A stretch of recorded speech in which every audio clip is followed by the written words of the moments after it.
Hello dear student, कैसे हैं आप सब। आशा करती हूँ आप सब बहुत अच्छे होंगे। सो बच्चों, आज हमारी हिंदी की क्लास 4 का चैप्टर नंबर 7 स्टार्ट करते हैं। हमारे चैप्टर का नाम है बच्चों मैं हूँ मधुमक्खी। तो बच्चों, ये मधुमक्खी की एक प्यारी सी कहानी है और इसमें मधुमक्खी कह रही है मैं हूँ मधुमक्खी, और यही हमारी कहानी का नाम है, हमारे पाठ का नाम है। ठीक है, तो अपना लेसन शुरू करते हैं हम। ठीक है।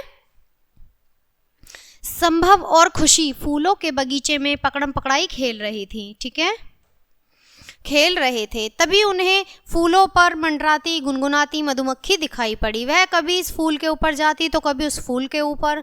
दोनों हैरानी से एक दूसरे को देखने लगे। तभी उन्हें किसी के ठहाका मारकर हंसने की आवाज आई। अरे इधर उधर क्या देख रहे हैं, मैं तो आपके सामने हूँ। संभव और खुशी ने देखा, आपने पंख फैलाए। मधुमक्खी खड़ी थी। वह बड़े प्यार से बोली, बच्चों जानते हो मैं कौन हूँ? मैं हूँ शहद की मक्खी। हाँ हाँ हाँ, वही शहद जिसे आप खूब मजे से खाते हो। संभव बात काटते हुए बोला, पर तुम तो बहुत छोटी हो, तुम शहद कैसे बनाती हो? तो मधुमक्खी ने हंसकर जवाब दिया मधुमक्खी हंसकर बोली, ठीक है, चलो मैं आपको अपने बारे में बताती हूँ। हमारे शरीर पर छोटे छोटे बाल और छोटे छोटे पंख होते हैं। वही पंख उड़ने में हमारी सहायता करते हैं। हमारी भी आपकी तरह 2 आँखें होती हैं जो सिर के दोनों ओर होती हैं। प्रत्येक आंख में लगभग 6000 लेंस होते हैं, परंतु हमारे नाक और कान नहीं होते, बल्कि इनके स्थान पर सिर के आगे जादुई एंटीना होते हैं जो सूंघने तथा सुनने में हमारी सहायता करते हैं। हम पैरों की सहायता से सफाई, कटाई और किसी चीज को पकड़कर रखने का कार्य करती हैं। हमारे सबसे पीछे के 2 पैरों में फूलों का पराग एकत्रित करने के लिए थैली भी होती है, जहां पर हम फूलों का जो वो होता है सुगंध, मीठा शहद जो है उसे इकट्ठा करने की क्या होती है, थैली भी होती है।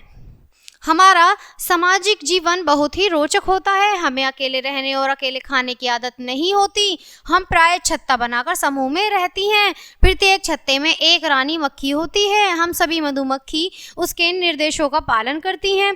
रानी मधुमक्खी केवल अंडे देने का कार्य करती है। वह आकार में हम सभी मधुमक्खियों से बड़ी होती है। हम सभी मधुमक्खियां रानी मधुमक्खी की देखभाल करती हैं। सर्दियों में ठंड से बचाव के लिए हम सभी मधुमक्खियां रानी मधुमक्खी के आसपास घेरा बनाकर रहती हैं। रानी मधुमक्खी प्राय बसंत के मौसम में ही अंडे देती हैं। हम सभी कार्य आपस में मिलजुल कर करती हैं। कुछ मधुमक्खियां भोजन जुटाने का कार्य करती हैं तो कुछ छत्ता बनाने का। जानते हो शहद कैसे बनता है? शहद बनाने के लिए हम मधुमक्खियां फूलों से रस चूसती हैं, फिर उसे अपने मुंह में इकट्ठा कर लेती हैं। हमारे मुंह की लार उसमें मिल जाती है। हमारी लार में कुछ विशेष प्रकार की रासायनिक पदार्थ होते हैं, जिसके फलस्वरूप फूलों का पतला रस खुशबूदार गाढ़े शहद में परिवर्तित हो जाता है। जब हम मधुमक्खियां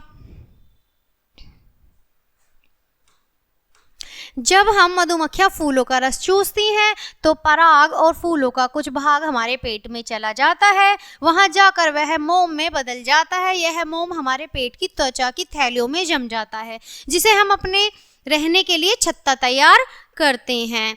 संभव और खुशी मजे से मधुमक्खी की बातें सुन रहे थे। मधुमक्खी फिर बोली, क्या कभी आपने हमारे छत्ते को ध्यान से देखा है? हमारे छत्ते के भीतर एक ही आकार के 6 कोनों के कई कमरे होते हैं। इन कमरों में ही मधु एकत्रित होता है। तो बच्चों, मधु जो है वो शहद बोला जा रहा है, मीठा। ठीक है, बाकी कमरों में रानी मक्खी अंडे देती है, जिससे हमारी संख्या बढ़ जाती है। हमारे एक छत्ते में लगभग 50,000 से 60,000 तक की मधुमक्खियां रहती हैं। ठीक है, हम मधुमक्खियां खट्टा मीठा सभी प्रकार का स्वाद आसानी से पहचान लेती हैं। जब कोई शत्रु हमारी ओर आता है तब हमारे अंदर से एक विशेष प्रकार की शारीरिक गंध निकलती है, जिससे हम सभी मधुमक्खियों को शत्रु के आने की सूचना मिल जाती है और हमारे आसपास की सभी मधुमक्खियां सतर्क हो जाती हैं। अपने बचाव के लिए हम अपने शत्रु पर डंक से आक्रमण करते हैं। हम बहुत ही उपयोगी जीव हैं। क्या आप जानते हैं कि पुराने ज़माने में जब तिजोरियां नहीं होती थी तो लोग अपना बहुमूल्य सामान हमारे द्वारा बनाए छत्ते में छिपा कर रखते थे ताकि कोई उन्हें चुरा ना पाए। क्योंकि बच्चों, अगर मधुमक्खी के छत्ते से हाथ लगाते हैं तो ढेरों मधुमक्खियां क्या करती हैं, डंक मारती हैं, काट लेती हैं, सुझा देती हैं।